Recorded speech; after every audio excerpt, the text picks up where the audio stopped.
Hey, Insiders. I'm Emma Capotis. And I'm Michael Julian. Welcome to Festival Insider, a podcast for insiders by insiders. Today, we have an incredible interview lined up for you guys. If you are into music festivals, international events, new exciting artists, all of the things, then you are going to love our guest, Alex Jukes, today. MJ, can you talk a little bit about your relationship with him?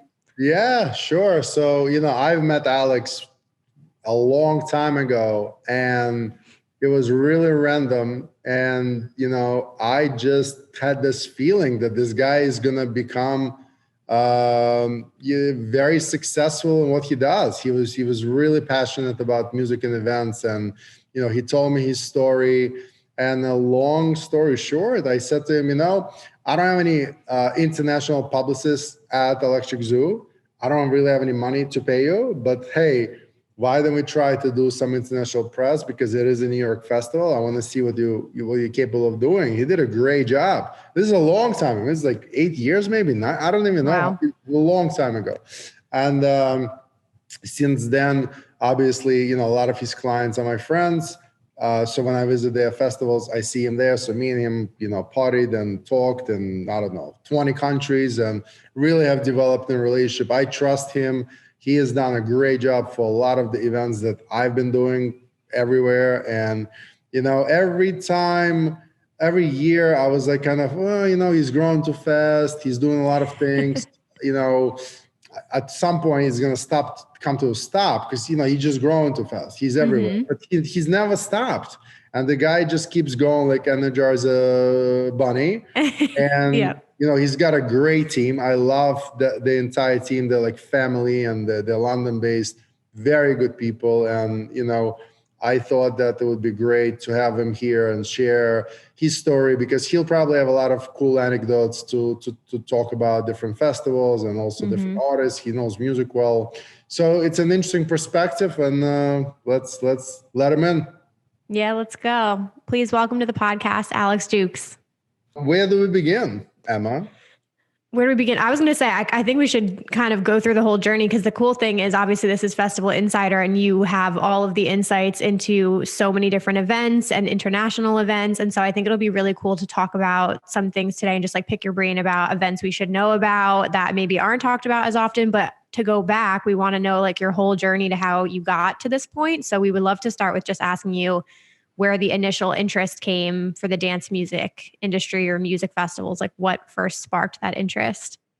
I used to play football, soccer to quite a high level. So I did that sort of all the way from 12 up to 18. I went to university to do sports science. I thought I wanted to be a PE teacher. I'd been to like maybe one or two festivals, but I wasn't really massively into it. I ended up getting injured, so I couldn't play football for about 6 months. And I was in a place called Coventry in the UK, in the Midlands. I started going out to this club, and I would go there literally every Friday and Saturday. I met these amazing people who just were into the same things I was, and we just vibed off each other. And I just became really involved in that scene around that club. I ended up working for them, doing flyering. Like standing out in the freezing cold, giving out flyers and ladies passes to people so they could get into the club for free. And just from there, I sort of fell in love with that sort of scene, and I'd always had a love sort of promotion and stuff like that. And it just all sort of started from there really. And then from after university, I had no idea what I wanted to do, but I really enjoyed partying, and I really enjoyed just the partying part, but it was like meeting new people and going to different clubs and meeting people that you wouldn't normally meet in different sort of walks of life. Or as I said, I used to play football, so a lot of people I meet in a club I would never meet playing football or in those certain circles. So I had some really great experiences, and from that it just sort of grown. I moved to London, worked at a PR company for about 3 months. It was a classic cool music PR company, so not really anything to do with dance music. Learned the raw details of how to do PR. Left and started my own company, started working for a club, and then they told someone else, and realized, at first it wasn't really a job. It was just, I was doing it just to get by and just so I could go out on the weekends. And then it just, it sort of grew from there. But yeah, I sort of fell in love with the scene, and then the music sort of came second, really, for me. Gotcha. Yeah, I was going to ask you that. What kind of what artists were you first seeing when you were going to the clubs? Oh wow! Do you remember? Yeah, I mean, in the club in Coventry where I first started, that was quite underground. So there's people like Spencer Parker and Ron Carroll. But then when I really got into it and going to festivals, I used to be into like David Guetta and Swedish House Mafia and all those big acts. And then as I got older, sort of your taste changed, and sort of started getting to Solomon, and then you go to Dixon, Jamie Jones, and then you start exploring other sounds from there, really. So that was the sort of the musical journey, really. So cool. And so have when you ever connected close with Dixon because of the footballer and story? Yeah, I suppose so. Solomon also used to be a footballer as well, so you could sort of you could relate with them quite well. I think they actually used to play to quite a high level as well. So it was quite interesting when I found that out. It was really interesting. I've had quite a long conversation with Solomon when I used to work for him for a number of years about that. And we always, it was always great to talk about football with him as well. So yeah, definitely. That's awesome. So when did travel come into play in all of this? Like, were you always a big person into travel, or did that come into play with the music festivals? Yeah, I always used to travel. Before I went to university, I took a year out. I got injured from playing football, so I literally couldn't play football for a year. So I went traveling. I traveled around all of Asia, all of New Zealand, and Australia. I went to America and lived in LA for a bit and worked in on loads of commercials. I was like one of the props boys. I worked on like a Subway sandwich commercial and like really random things. So traveled sort of all around the world, and I sort of got the bug for it. And when it came to sort of my work life, it was like very much started in the UK, sort of built up a reputation from there. But I kept sort of seeing, this must have been, so my company's 13 years old. So about 10 years ago, I started to see loads of these small boutique festivals popping up, or you would hear about these big festivals in Holland, like Awakenings or Time Warp. And it was like, right, I need to get out of England and go and check these festivals out and see what's going on. And you would go to them and it would just like completely open your mind. And 10 years ago, there probably wasn't that many people from the UK or traveling to different festivals. So it was like sometimes when you go, you'd be maybe 5% of people would be English there. So it was just like I really enjoyed going there and seeing how other like cultures and people party really and how they put on festivals. And I kind of in a business sense of view, I kind of saw a niche there and just started contacting festivals around the world of places I wanted to go to basically, and finding ways that I could work for them and help them promote to different audiences. And then it just, I remember just literally looking at a map and putting a pin in it and going, right, I want to go to Brazil. Who do I know in Brazil? How can I get an introduction to X festival or a certain club or something like that? And it all came from that really. I've managed to travel to, I don't know, I haven't even counted, but probably over 250 different countries and I've probably been to about 300 different festivals around the world. So and that's all really for my love of traveling, really. That's so cool. I was going to say, I was going to ask you about being in LA, but you're kind of like centrally located, which is nice. So you could just easily hop around. Yeah. I mean, I was going to mention that. I've done all this traveling, but I still can't speak any language. I can just about speak English. I haven't learned any Spanish. I haven't learned Italian, or I used to travel to Brazil quite a lot with work, obviously when we could. And I'm really badly, I didn't learn any Portuguese. I learned a few words because I tried to say something in there just as out of respect, but my brain is not wired up to learn languages, unfortunately. Which is a shame because I do travel a lot. Something I need to improve on, definitely. Oh my God. Well, so talk to us about Jukebox. Like, how many people are you working with now, and how did that evolve? Was it originally just doing PR for music festivals? Because now you also work with artists and different social media pages and things like that. Yeah, it was. So it started, just working for clubs in the UK and just really random artists. Well, not random artists, just sort of very UK based artists, up and coming artists. And we help them get their first piece in Mix Mag or DJ Mag or something like that, or get a track on Radio 1. And then it's kind of grew from clubs into festivals. And then we really sort of put our pin into festivals. And then festivals has been our main thing probably for the last sort of, I'd say 8 years. But over the last sort of 3 years, we've sort of grown that out a lot more. We work with some massive artists now, from Artbat to Charlotte DeWitt to Solomon, who I mentioned earlier. We've also grown out our PR department, so we do a lot of lifestyle bits now. So we work with hotels, we work with food pop-ups, mainly in the UK and Europe at the minute. To anything.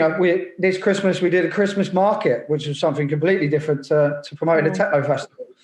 So it's dealing with different types of media, but generally promoting events very similar from promoting a festival, promoting a Christmas pop-up. There, it's a very similar technique, and it's all about relationships with the media and telling a story and stuff like that to try and drive people to your events.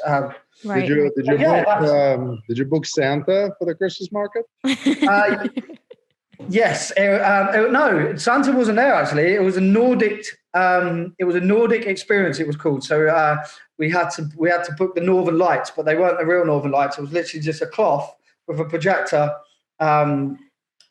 Sort of. And my follow-up question was going to be if Solomon would play, would Santa be billed above Solomon or not because of the alphabet? Yeah, I don't know about that. I think Santa needs Santa's number one, obviously. So yeah, quite an interesting one that.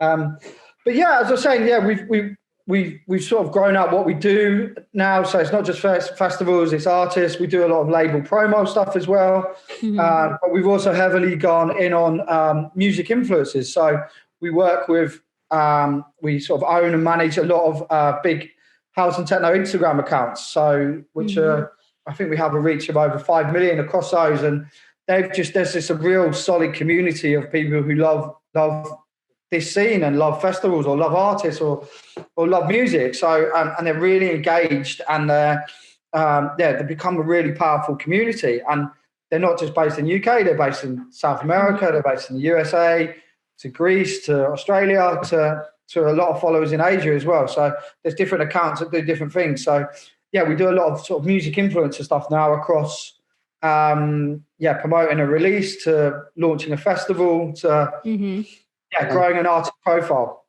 And how did pandemic affect you guys? You know, I mean, a lot of companies, a lot of projects we're involved in, a lot of people unfortunately had to be furloughed. What happens to Jukebox then? And then take us from there until now. Have you rehired a lot of people because of the digital and virtual and the influencer work you have? Yeah. So literally the week after we got told we went into lockdown, I think I counted. I think we had 60 events that just suddenly, 60 clients, 60 events that were happening suddenly cancelled. I'm like, shit, what the hell am I going to do now? We worked out a bit of a plan to keep everyone, all our team on.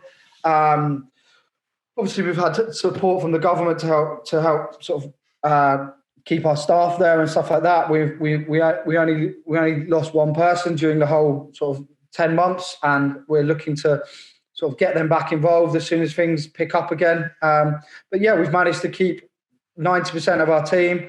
And we just had to have a look when it got to like April. You're suddenly working out what are we going to do here? How are we going to survive? There's no events. So we really sort of went in on, as I said, this music influencer stuff has become a really powerful way of promoting music. Obviously, virtual events really kicked off, and promoting a virtual event is very similar to promoting a festival. It's announcing the lineup, it's announcing the time, it's working with lots of different partners so you can get the reach.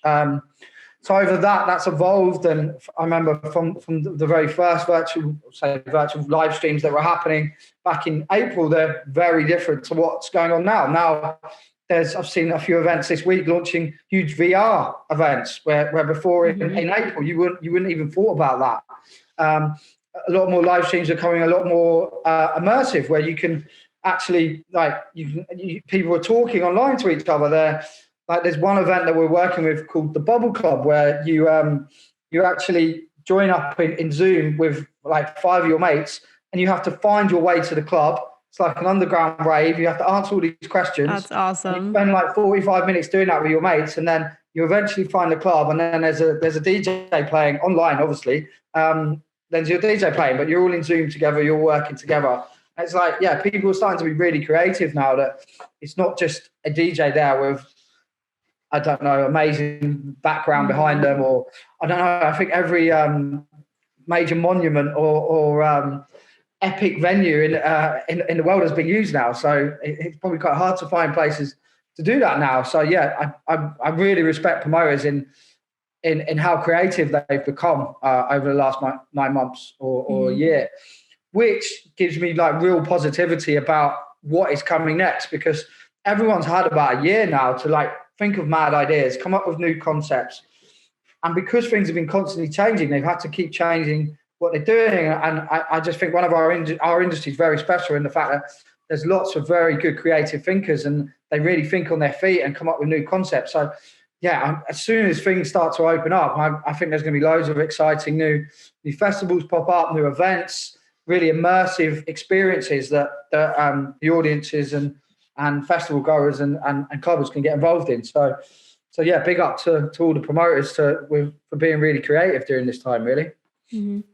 That's so exciting. You talked about so many things. I have so many questions for you. Sorry, yeah, I think it's so interesting. Because I love the website design. I think you guys just recently relaunched that. It looks awesome. But I just thought it was really interesting how diverse the ranges, like all the projects you're working on.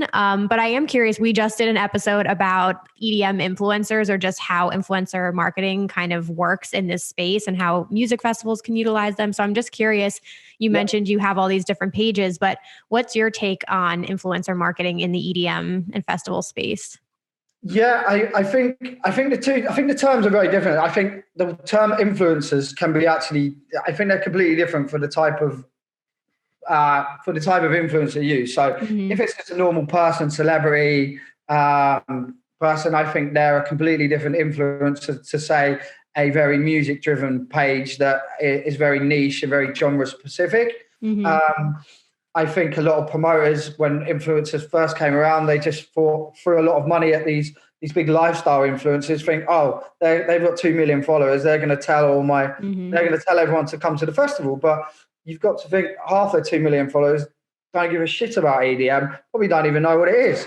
There's probably only a small percentage of their followers that are actually into it. So I think that type of influencer marketing can be okay, but I think you really have to find your niches. So if you're promoting a destination festival in the Caribbean, you want to find people who love traveling, into their techno or even deep house and stuff like that. And you can really, I think the influencers, I think you really have to find your niches for the type of thing that you're promoting. So yeah, if it's a deep house festival, if it's techno, or if it's an EDM, if you find influencers or even micro influencers are even more important. If you find them, then you're going to actually be marketing to 90% of the people who are actually going to want to come to your festival. Where I think a lot of people, when influencer marketing first come about, they were just kind of almost throwing money at it and throw anything at it and hoping it was going to stick, where they wouldn't have done that for PR or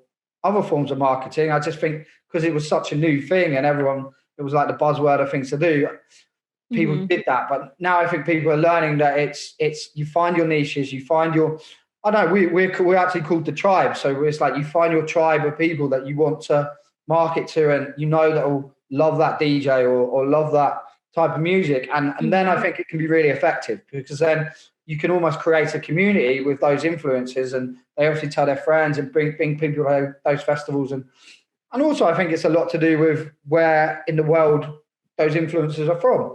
So you probably wouldn't use an influencer with a big, let's say, big techno crowd from the UK if you're promoting a festival in the US, because not a lot of those are going to go. Yes, it's good for awareness, good for branding, but yeah, so finding those niches and working on those sort of, the territories and where people are from, I think is really, really key. And then it can be really, really powerful.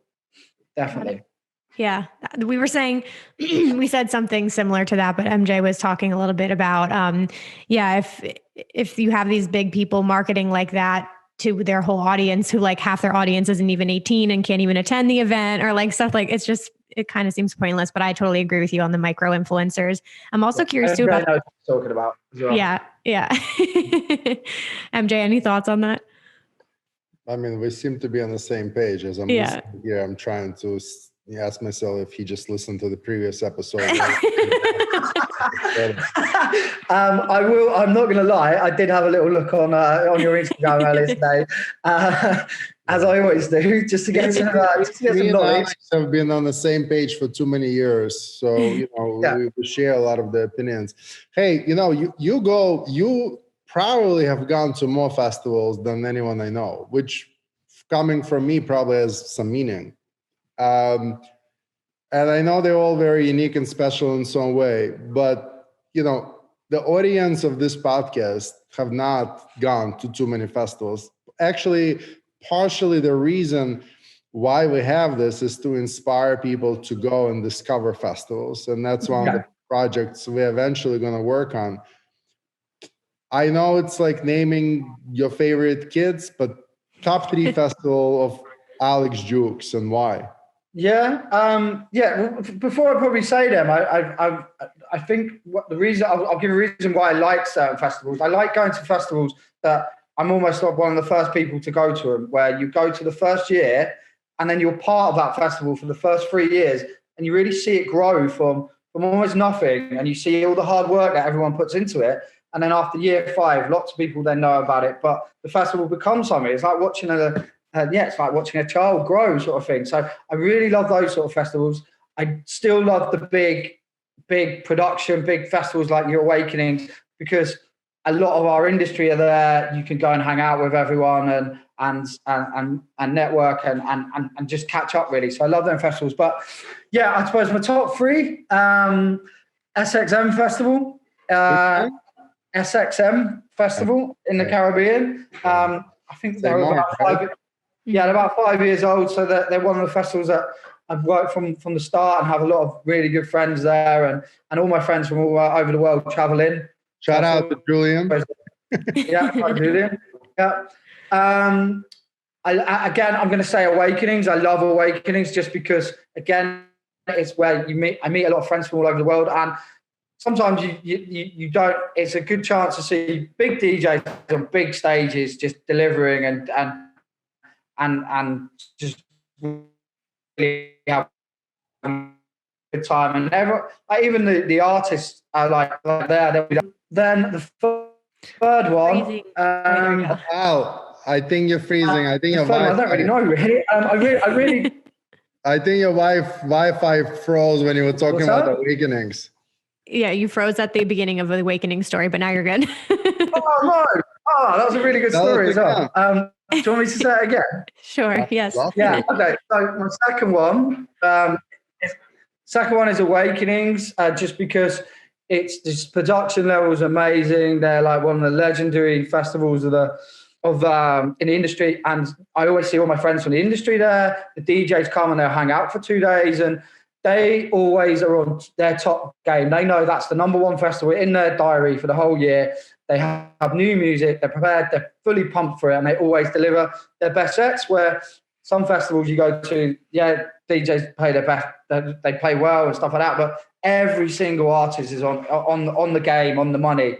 At Awakening. On the same page. I said the same thing. It's like, I look forward all year. And I know Uncle Rocco will be very happy to hear this. But yeah, we have endless stories and Awakenings, and it always ends up that we just are all together at night. Yeah, that's what I love about it. The daytime, but at night we're all together, and then we go for round 2, and then we go. I go face my fears on that ride that goes all. Oh yeah, that goes up. Yeah. I haven't braved going up on that yet. I'll have some tips for you on the things you can do to lose your fears before you go up. Offline. Oh my god. All right, perfect. And just my third one. Yeah, I don't know. I think those 2 festivals I mentioned are very different. There was one. I mean, the festival actually hasn't happened yet. So, but there was one I was really, really excited for. It was called Miracles Festival down in Brazil. It was in the north of Brazil. It was on. It was set in the jungle and on the beach. It was for like 500 people. They put an amazing list of talent for only 500 people, and yeah, it was something I was really excited. That was like the one thing I was looking forward to this year, just because it was a brand new festival. It was in a place where I hadn't been to north of Brazil before. So they're the type of things that like really excite me with events. It's like going and discovering new events, and even the promoters don't really know how the festival's going to go or what's going to happen because it's new. And that's the type of festivals that I really enjoy going to. Yeah. So, you know what I was expecting? Obviously, Electric Zoo is pretty good as well. Yeah, right. You know what I was expecting you to say? I was expecting you to say, and I have no idea why, but I thought you'll say episodes will make one of the three. I don't know why. It's just like I always think you have a love affair with episodes. I don't know why. I know. I love episode. Yeah, it was just I was trying to keep them different. I think because episode is very much a beach festival. We've been working on it since it started. I think 4 years ago. So yeah, that's definitely in my top 5. That's the thing. There's too many. There's like I could literally name. I could not name 3 because first of all, I don't know what the 3 would be. Really, it depends on so many factors. And if I'm gonna pick. Some people get very upset because I tell them, oh, this is my favorite festival. But yeah, it's very hard. And, for the listeners that go to the same festival over and over, you need to stop. You need to stop and you need to go explore. And you need to embrace and learn new cultures and eat the food that you can eat where you're based. And just see the world with different eyes, because when you're going to come back, you can listen to the sets online, right? And of course, you can dance equally on any festival, but that element of culture, the views that will never leave your memory, that's priceless. So I mean, I've got a really good just story on that. I went, I think, it must have been 10 years ago. I went to Exit Festival in Serbia. I think it was one of my first international festivals I've been to. And obviously, I'd never been to Serbia. We landed, we had to get the train there, and the train just turned into this party train. And it just became, it went on for about 3 hours to get there. And it just became this whole adventure. And I was like, wow, this is amazing. And then you obviously get there, and then the festival's in this fortress that goes on till 1 p.m. the next day. And it was just an unbelievable experience, and just opened my eyes, and it was just like, wow, like what is this at? And yeah, I just love that. Like, festivals shouldn't be just about going to see the lineup, going to experience the day, go and experience what's going on with the area, what's going on in the town, go and visit the restaurants around there, go and experience some of the culture that's going on there, do an activity that's, if you're going for 3-4 days, do an activity that's nothing to do with raving. I think that's all part of a festival experience now, that it's not just one day where you go and see the headliner and you dance all day and obviously you have a great time. But I think where festivals are moving to, it's all about experiences now, and you go away for 4 or 5 days and really immerse yourself in that festival, and also the town or the city or the destination of where you go as well, because you'll get such a better experience from that. And then you're going to tell all your friends, we have to do this next year, but then that next year, and then do something else, because there's so much to choose from now. You guys are the same person. You're literally reading MJ's mind and what we've talked about. It's so funny. We're very here to hear that from you, because it's one thing to say it in theory, it's another to hear from a man who went to 100 festivals. So Emma and I share the same, and we're trying to get Emma out so she can see how great the experience of getting to it and getting back to it. And I also have so many crazy stories for another day, but I'll never forget when I went to Hvar Island in Croatia with the festival. You had to fly to Vienna, then you had to fly to, I forgot what the port is, and then you had to take a speedboat. And I kid you not, dude, the speedboat was going so fast, we were flying. Like we would just wave up. And it was me, Martinez brothers, somebody from Toronto, I forgot who it was, and this artist from Rome, the female artist, I forgot her name. And it was like an hour of that speed. And I thought I'll never make it. Wow. Mind you, I'm coming from New York. So I'm in that speedboat with like 2 huge suitcases, like insane. And the speedboat is small. It's like we hardly fit there. But yeah, I will never forget that experience and kissing the beach when I got there. But then it was, Adriatic Sea. I'm not really a swimmer. I go to Adriatic Sea, I lay down and I just float, because Adriatic Sea was so salty. You can't really drown. And the see-through water and the food that they have in Croatia, I mean, it's like, this is way more important to me than the actual festivals, because the festivals are great to get together, make new friends, party together. And that's an experience that's similar in a lot of ways, and every festival is unique and they got their own twist. And I love all of them differently, but nothing beats the experiences of getting there and everything around it, for me. Yeah, definitely. I love that kissing the beach when it just like you made it. I thought I love that. Yeah. That was the Emma.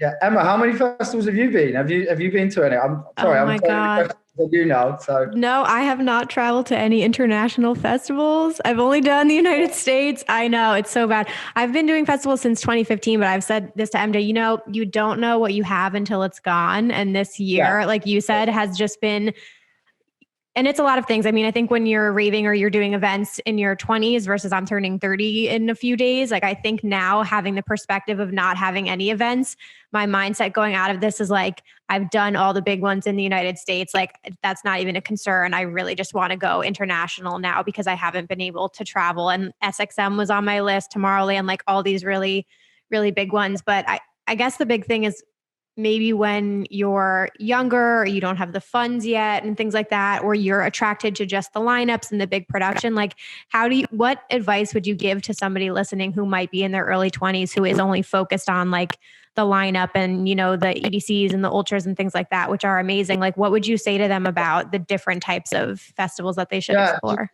Just scroll down whatever listings you're looking at and just go and do some research, really. Like look at don't even look at the festivals, just look at where you want to travel to, or like for example for the American market, if you haven't been to Mexico, been to Tulum or Costa Rica, there's lots of festivals popping up, or even in the Caribbean is not actually too far from a lot of American cities as well. So it's like the UK traveling to Ibiza. I mean, we haven't even spoken about Ibiza yet, but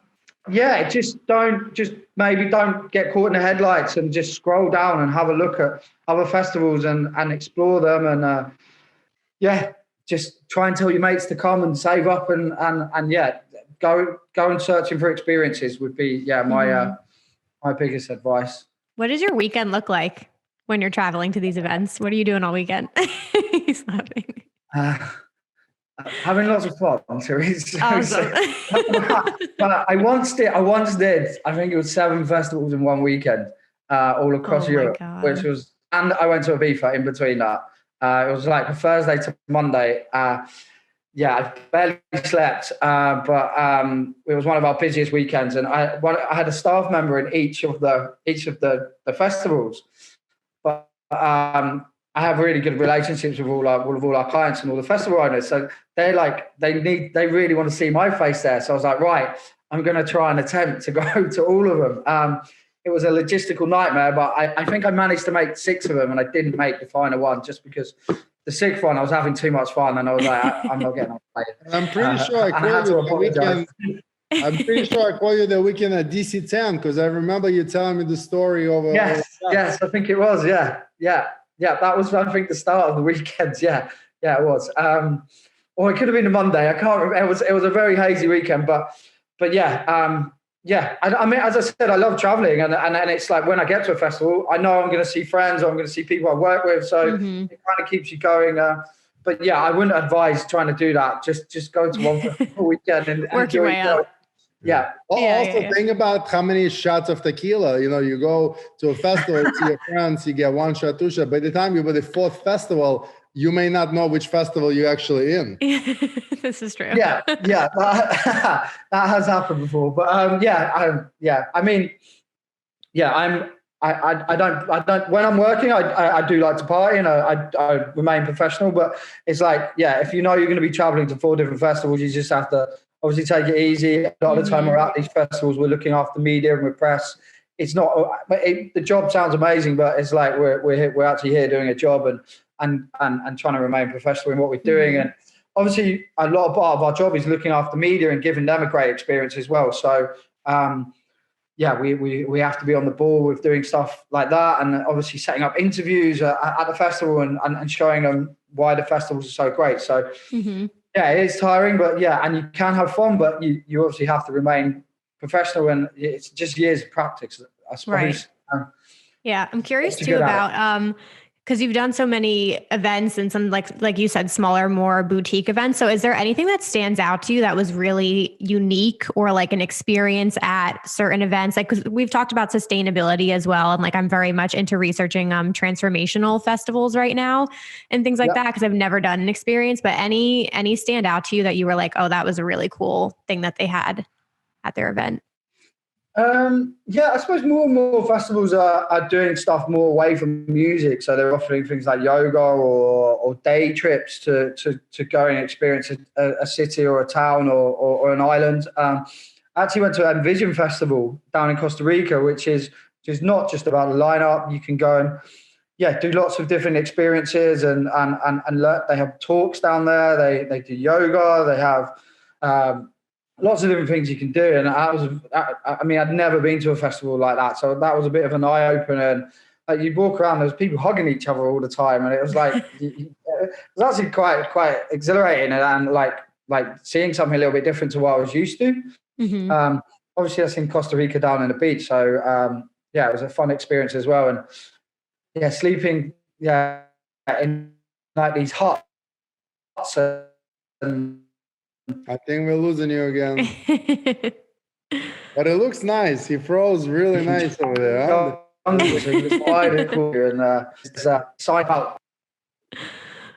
There we go.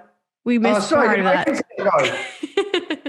No. We got the gist of what you were saying, but Envision was one of the ones I was thinking about too. It's interesting.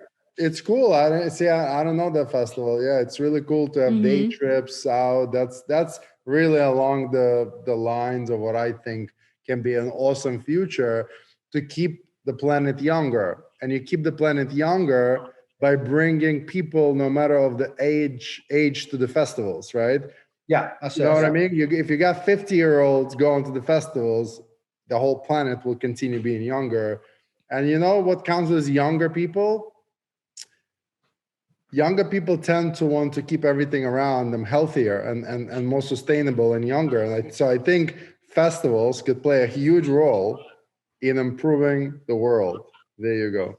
Yeah, massively. I think a lot of Dutch festivals now are 100% sustainable and green, and it's like leave no trace, and like everything they take there from the cups to the stage is all made out of recyclable products and stuff like that. I think I actually think festival promoters and the festival scene is kind of leading the way a little bit in that, and helping to educate younger people about it. And I think it's a massive thing. I do feel like the festival scene does lead the way in certain issues in the world, and from sustainability to anything right. Really. So you're absolutely right. You're absolutely right. And I don't know at the moment how they rank. I know Awakenings is extremely sustainable. A lot of brands out, but I know digital particularly. Yes, that's what I was thinking of. They're like pioneers of pushing it. And I know Boom in Portugal. I mean, those guys are like, you can't find better humans than some of these promoters.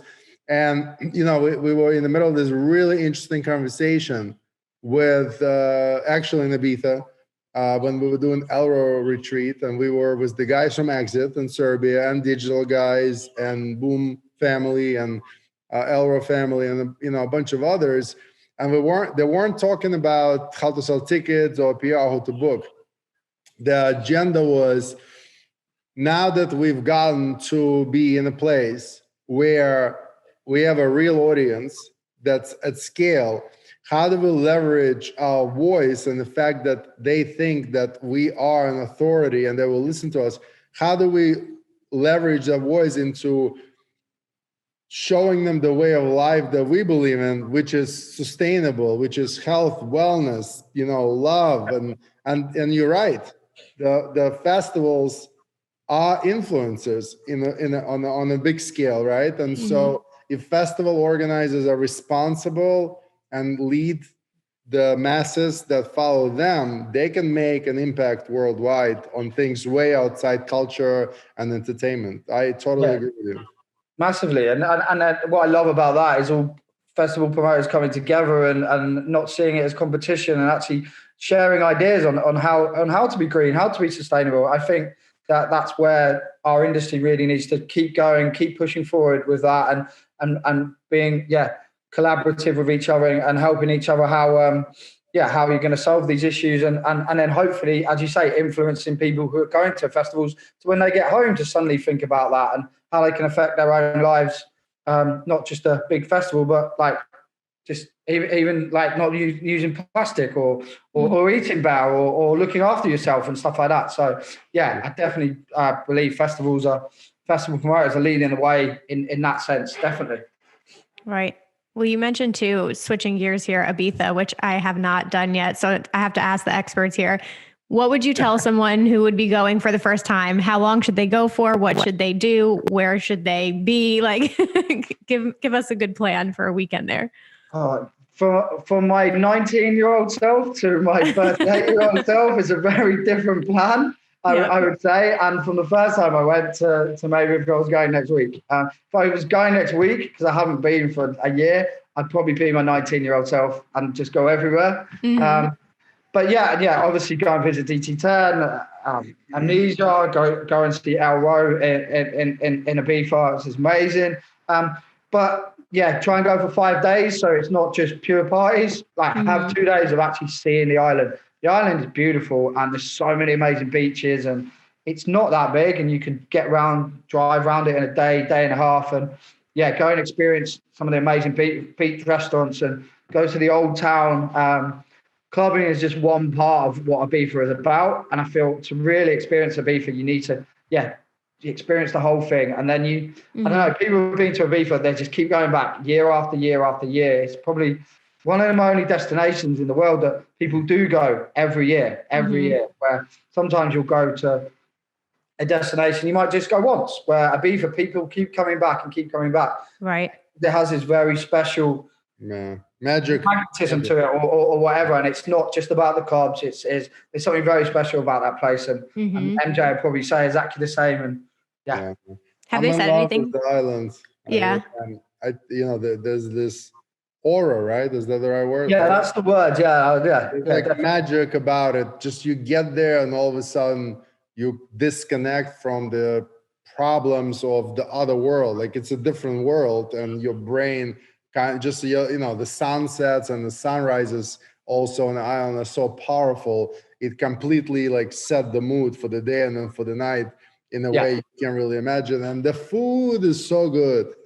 There's so much variety. The food is amazing. I know MJ's a big food fan as well. So Have they said anything about this summer yet as far as reopening?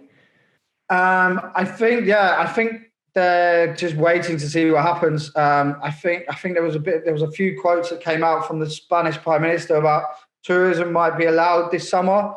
I don't know about the big clubs. The same with everywhere in the world. But if we can travel, I would still recommend people to go to Ibiza, because there still will be restaurants open. There still be amazing beaches there. There still will be some parties, but maybe not in the capacity that we're used to. But if you can still go, you can still travel.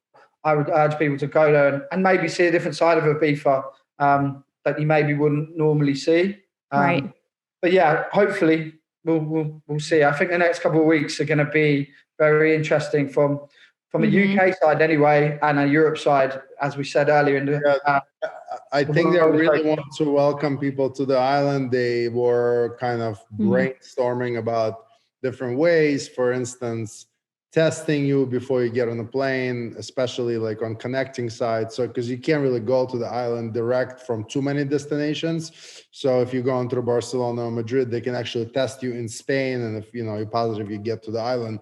I don't know how they were going to treat the international direct flights, maybe test on arrival, but it's the island was good, but then it's a small population, so when people start getting it, it does spread very quickly. So of course the residents there, I could understand why they would be very worried that people will come to their home and spread it, and it's going to affect them and their families and their economy. But I think in the end of the day, we can definitely be sure that the island will be open with some kind of maybe capacity and other limitations of some sort. But I don't think that, if the island is closed this summer, we have bigger problems, and I don't want to think about that. I know. I was going to say, never mind. I agree with that massively. Yeah. No, that was the biggest. I haven't even been there yet, and that was like one of the things that like hurt the most last year when I saw that they had to close for the season. I was like, that I just broke my heart for a lot of people. But I have a question too. We talked a lot about festivals and smaller festivals and like more boutique ones, but you said, you love seeing them grow from like the first year into like 5 years. But I'm wondering the same thing about artists. Like there's something amazing about catching an artist right before they like pop off and just being around when they're just starting their career. So are there any artists right now that you have in mind that you think are really innovative or are going to be really big? They can be UK based or not. Yeah, I mean, I've got a perfect example. We started working very early with Artbat about 3-4 years ago, and no one had heard of them. Their manager approached us, and we came up with a plan for a year, and then that evolved into a 3-4 year plan. They were signed to Dynamic, and then all of a sudden they grew and grew and grew. So that's been amazing to be part of that journey, because now they're probably in the top 50, top 20 electronic music artists in the world now, and their records are constantly number one. So it was amazing being part of that journey. But yeah, finding new artists and helping support those is a big thing. I'm not directly involved in that. That's a lot of my team do that. Pete from my team is super good at that. He's constantly on Instagram, constantly on SoundCloud, trying to find new artists with a sound that he likes, and sort of telling the rest of the team, what do you think of him? How can we help support them and stuff like that? I really enjoyed that journey. And then like working with an artist over sometimes a year to 2 years, and actually sort of mapping out that plan of how you're going to grow and kind of where they want to be as well. Like obviously everyone wants to be that main stage, well, not everyone, main stage DJ, but some people just want to do it for the music and just grow naturally, where some people want to supersize what they do. So yeah, it's really interesting finding these new artists and helping and supporting them as well. Really cool.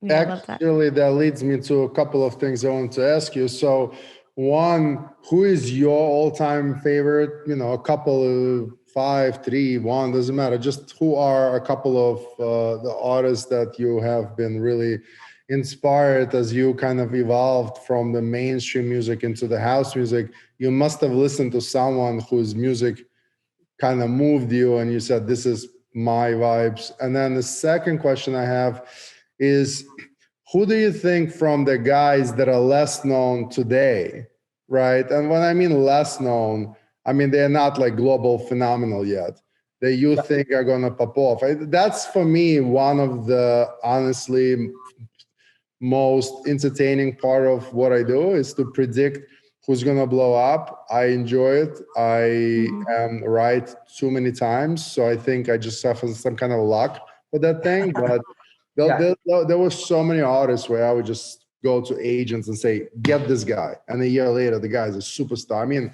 we're talking about like Joseph Capriati and Michael Beebe and like everybody. And the same with trance and all kind of music, where like you just know right away, like this guy is going to be a star. It's like, for me, I just see it, Who do you think is on a rise that we and our audience should be listening to and waiting for them to pop off? And who are your favorites?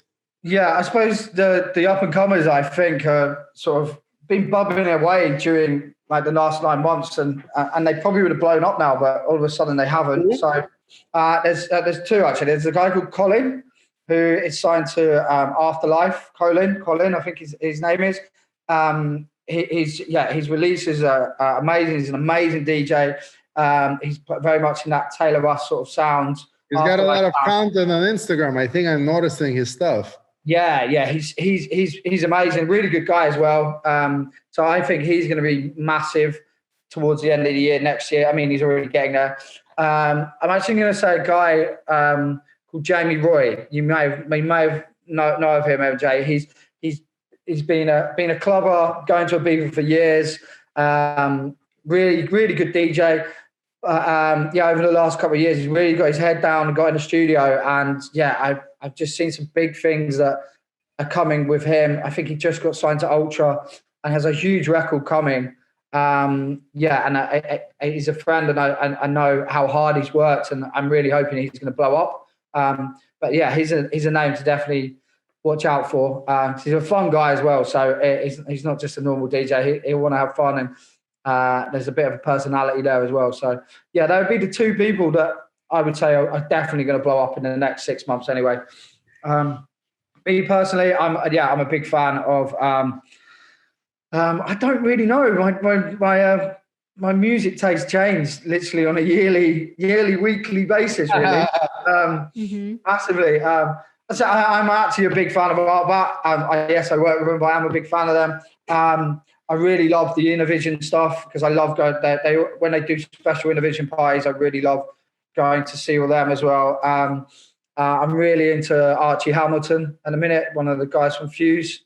Oh, he just got a huge track. I just heard it the other day. Huge track. I forgot what it's called.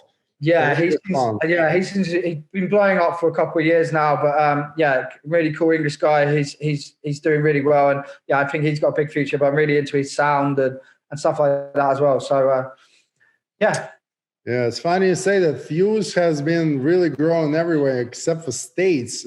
I think that the management really should make some moves and do bigger shows than they've done, because that sound's been, really evolving elsewhere.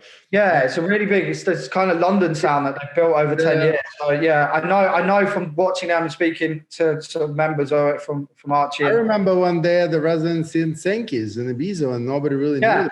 Yeah, that was it. Yeah. So I think they're about 10 years old now, but yeah, they've been a amazing party in the UK. And I know Enzo's probably got big plans and his management. So yeah, when they come out of this, I think that sound, also the sound that they sort of play is growing worldwide now. So I think afterwards that's going to be a really popular sound. And yeah, hopefully those guys will be leading the way. And that leads me into the next question that I had all along. And I talk about this with Emma and with a lot of people. So take United States, right? And you have the music that's popular here, very popular right now, is the house music. These are the sounds of like Chris Lake and Fisher and Amdala and things like that. And there was always like a division for a while now where it's like almost fans don't recognize each other, for the uplifting, like a tech house, uplifting house. Those fans are looking at, the people like you and I who love Dixon, and they don't understand what that's all about. For them, they think you have to be on some kind of drugs to enjoy the music, which is like, I'll never understand that, because obviously I love that music, but I also love the music that these guys are playing because it's very uplifting and it's a lot of energy and it moves big crowds. And I could never understand the phenomenon of why they can't just come together. And so what's happening now is there are festivals that are taking first steps and really pushing the boundaries, like Arc in Chicago is doing it, where they're booking people from all the world and basically telling the fans like, hey, it's all house music, right? We love house music. What would be the reason not to party together? And like, mix the lineups up. Like, how do you see it? Does it stay this way? It's all, the Afterlife, Micro Tribe, and that sound. I don't even know what that sound is called, dude. Like, I would call it trance at some point. I love the sound. It's just like people call it techno. I'm like, this is not techno. Is it house? Yeah, I guess it's a melodic, trancey house, but I love it, right? But there's so many subgenres now.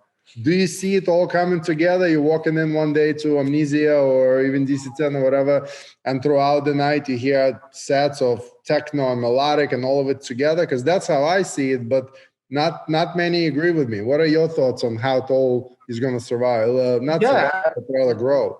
Yeah, I think obviously music evolves constantly every different year, and I also think it's a lot to do with education and how I got into music first. I was into the big EDM stars, and now obviously I'm into more underground stuff. So it's I think it's the promoters' roles and the festivals' roles to actually educate their audiences a little bit into DJs that they might not have heard, and putting them on lineups that, as you say, other DJs they might not mix so well together. But yeah, I think bringing it all together in a festival, you can have 5 different tents. So technically you have 5 different sounds or crossover sounds. And I see that sort of thing becoming quite big over the next sort of year, or when we come out of things. It's not just about a main stage and big artists. I think you can go to a main stage, but then you can go and experience a more underground act in a smaller tent as well. So I think there's a place for all of them. But yeah, I think for the audience, it comes down to their education. If they're more educated in the artist, they'll soon go, well, I can like him and I can like him. So there shouldn't be any boundaries really, or snobbery kind of is the word there. I think I'm into all sorts of music and stuff like that. If it's good, it's good.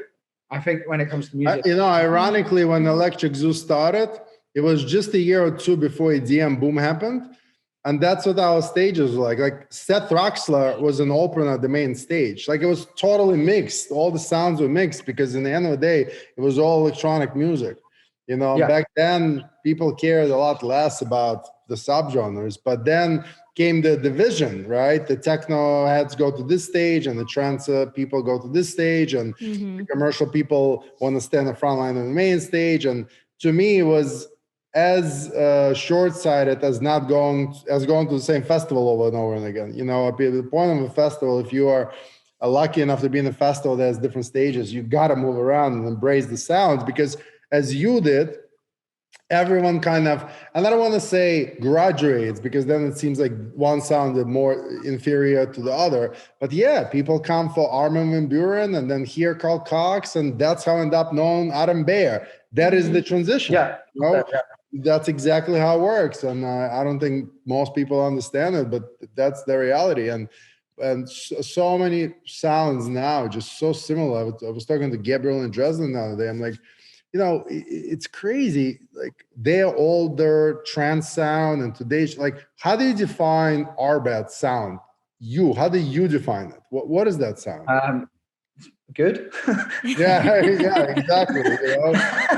I don't know. Melodic house, melodic techno, with elements of chanting. I don't know. I think that maybe people have maybe got a lot to be responsible, because they've kind of tried to pigeonhole people. And they put all these subgenres, and techno, there's about 10 different subgenres now. And so they're probably at fault for a lot of pigeonholing people and putting people into sort of square pegs. Yeah, it's funny you said that. I'm not going to blame people, but it's funny you said that. I hope it causes maybe a little bit of segregation, where actually you are starting to see other genres work with other genres and collaborations happening and stuff like that. And yeah, I think for a festival to be a success, I think you need to have as many different genres there as possible, so people can go and have an experience.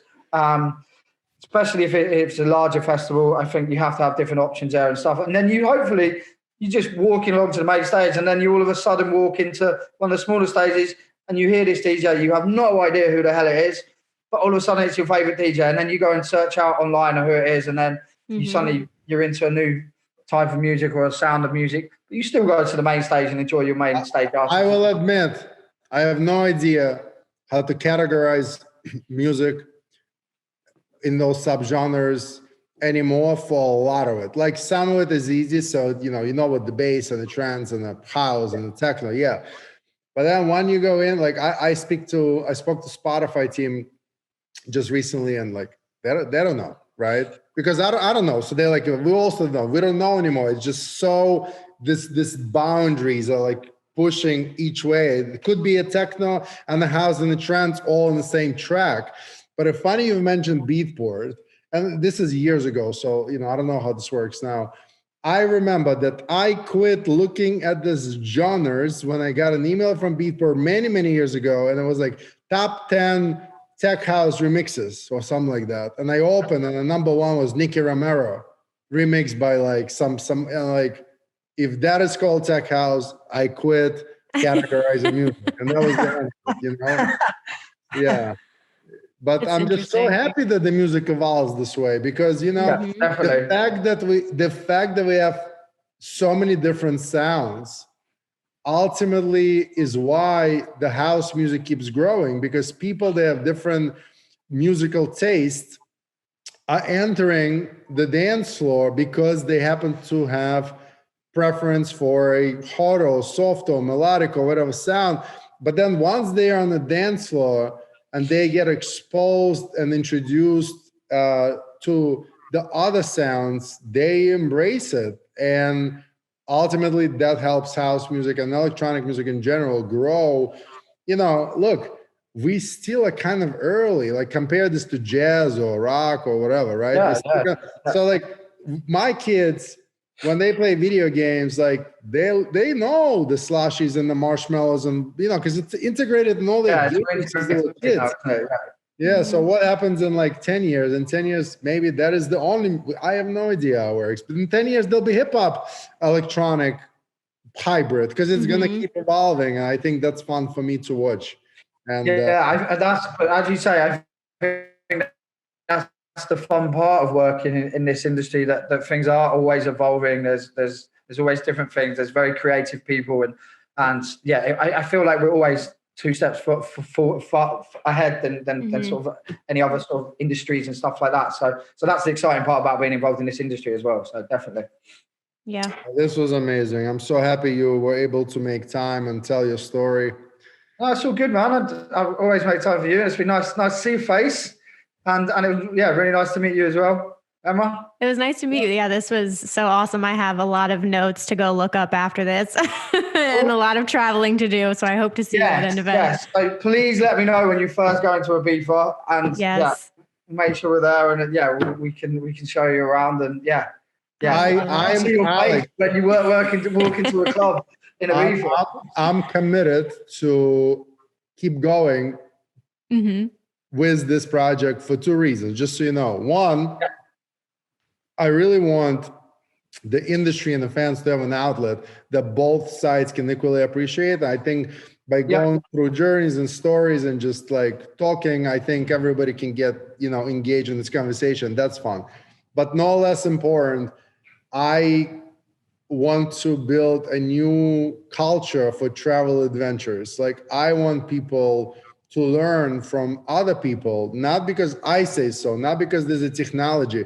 I want them to hear from other people like you and other guests, stories about all these festivals, so they can understand how much fun that can become.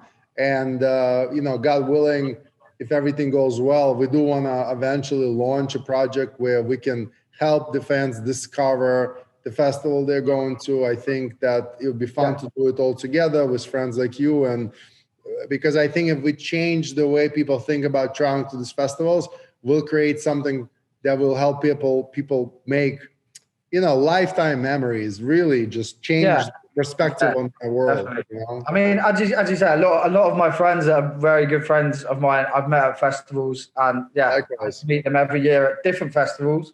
But a lot of my life friends are I've met them through going to festivals. So I love the idea of the platform, and I think it's a great forum to come and talk on, and I'm sure we can get lots of great guests on here, offering insights as well. I've been listening to your ones over the last few days just to go get a feel for what the podcast was about. But I think you're on to a winner with this. Thank you, man. Thank you. All the best of luck to you and Jukebox, and congratulations on 10 years. Crazy. Yeah, cheers, man. All right, thank you. Thank you so much. Have a good one. Talk to you. See you soon. Bye. That was so awesome. I'm really, really excited we did this episode in particular. I think from two different perspectives, like from any fans listening right now who have not traveled internationally, who haven't really like opened up their horizons to other events. I hope that this was really inspiring. And I hope that after all of this is over, that people will get out there and travel and try some new experiences and discover some new artists. But I'm really, really excited about this conversation. I feel like we talked about a lot of interesting topics. What do you think about it? Yeah, it was a great conversation. And, as expected, it kind of evolved into gray areas. And, I love his thoughts about the festivals. We obviously haven't spoken about this much, but yeah, he, as you can see, he shares the same thoughts as I. And, it inspires me to see the people in the industry believe in what we believe was this project. And I'm very excited to keep going. And again, talking to everyone that's listening or watching, we are doing this for you. We are here for you. Please send questions. Please send requests of who you want us to interview. And we'll go out there. We'll get those people. We'll bring them to tell their story, and let's grow together. And the biggest compliment for us that you can give us is recommending us to your friends.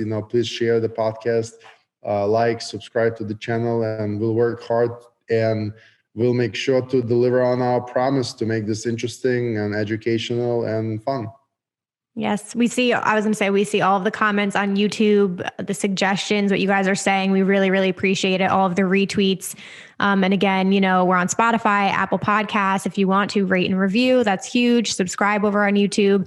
And of course, you can DM and connect with us at Festival Insider. But I think that's all we have today. Thank you guys so much for listening. And we'll be back next Tuesday with another incredible interview. Bye, guys. I can go eat now. I'm so hungry. Bye, guys. Bye.